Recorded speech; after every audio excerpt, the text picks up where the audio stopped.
Hello guys, this is Adit. Welcome to my channel Movement Science, where I simplify biomechanics with joke. If you are new to this channel, consider subscribing because I simplify biomechanics over here and also talk about ortho topics and lot of clinical applications which you can use in your daily practice. Also check me out on Instagram where I post daily MCQs and also picture of my notes. The reference time for all the topics that I am going to cover will be mentioned down in the description. So check that out and let's get started.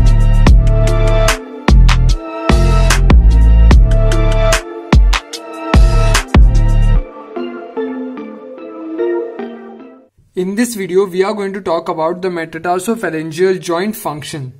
Last video was about the structure of the metatarsophalangeal joints. So let's get started with the function. We will cover the movements that occur at this joint, the range of motion, and also the axis around which the movement occurs. So to begin with, the function of the metatarsophalangeal joint or the movement that occur at this joint is flexion, extension, and abduction, adduction. So if you look at the joint from side, this is the flexion and this is the extension that occurs at the MTP joint, and also abduction and adduction. See over here, abduction and adduction that occurs at the metatarsophalangeal joint. The range of motion of flexion is around 17 degrees, whereas the range of motion of extension is 82 degrees, whereas the average extension during walking is around 42 degrees. The range of motion at the metatarsophalangeal joint varies with the length of the metatarsals, and also it varies with non-weight bearing and weight bearing of the foot. That is, if your foot is in weight bearing position, it has more extension range compared to a non-weight bearing situation.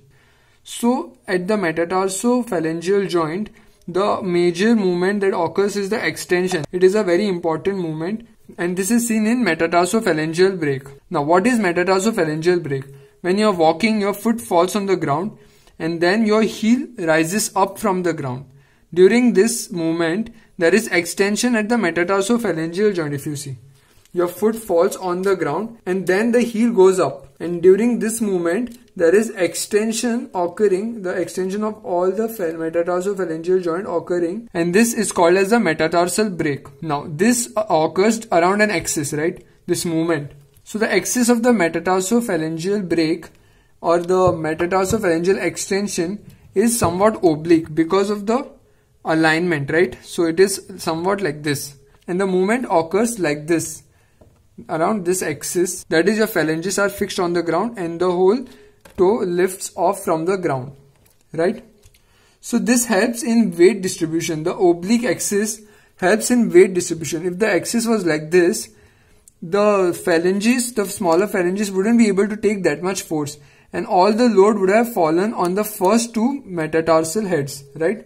So if you see, it helps in distribution. The first and the second metatarsals alone would have taken up the weight, right? So this is the reason why it has an oblique axis.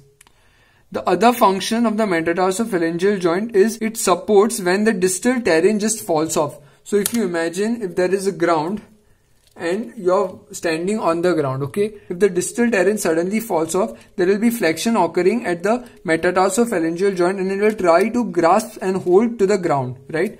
So that is another function of the metatarsophalangeal joint.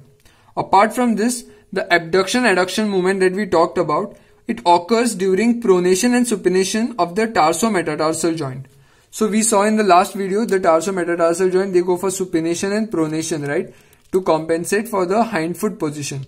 So when that happens, there is some amount of abduction and adduction that occurs at the metatarsophalangeal joint. So as you can see in the picture, there is abduction of the phalanges that is occurring at the metatarsophalangeal joints, right?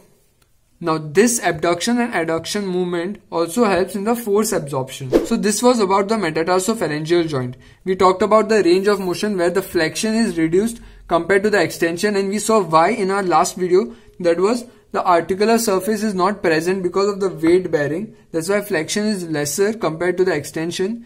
Now extension is a very important part in metatarsophalangeal joint function because metatarsal break occurs, and this movement helps us to kick off or push off from the ground and helps us in locomotion. Apart from that, we saw how abduction and adduction help during the supination and pronation of the foot.